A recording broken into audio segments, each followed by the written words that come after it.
Muling tiniyak ng Department of Energy ang pagbabalik ng supply ng kuryente sa Pasko sa mga lugar na hinagupit ng bagyo. Gayunman hikayat ng ahensya ang pribadong sektor na magkaroon ng renewable energy sources para sa sapat na supply ng kuryente. Ang ulat mula kay George Mandola. Matutupad daw ng Department of Energy ang pangako nitong maibalik ang supply ng kuryente sa Pasko sa mga sinalanta ni Yolanda. Sabi ng DOE, matapos nilang ibalik ang kuryente sa mga nasalantang lugar, hinihimok nila ngayon ang pribadong sektor na magkaroon na ng mga renewable energy sources kasama na kung saan padadaanin ng mga kuryente sa mga ito.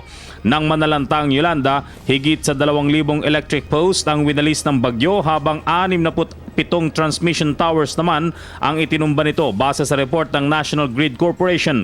Ayon sa NGCP, naibalik na ang kuryente noon pang November 27 pero ang kakayahan na maihatid na lamang ito sa mga bahay ang ginagawa ngayon. On December 25, the challenge really is how to connect it to the households. And simply because there are no more households or the houses left standing should be checked first before connecting power to the houses. We want these homes to be safe before we connect power to them.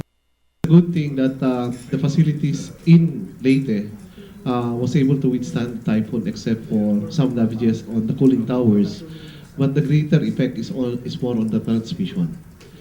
And for us, I think it's a better opportunity. It's better to take this as an advantage or an opportunity to enhance our transmission and distribution systems. Aminado ang DOE na higit sa kalahati ng power consumer ang wala ngayon o mababawasan ang demand nito dahil na rin sa pagkawasak ng maraming bahay. Dahil din sa Yolanda, pag-iisipan na ngayon ng Energy Development Corporation ang ilang bagong teknolohiya para hindi makasagabal sa pagbibigay ng kuryente matapos ang bagyo.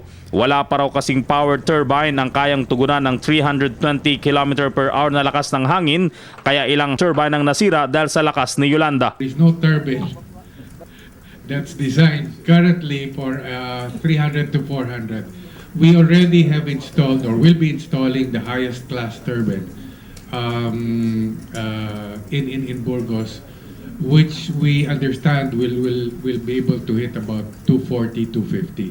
However, because of the new norm that seems to be emerging with respect to typhoons, we're currently in discussion with our equipment supplier Vestas to see how we can reinforce the wind turbines.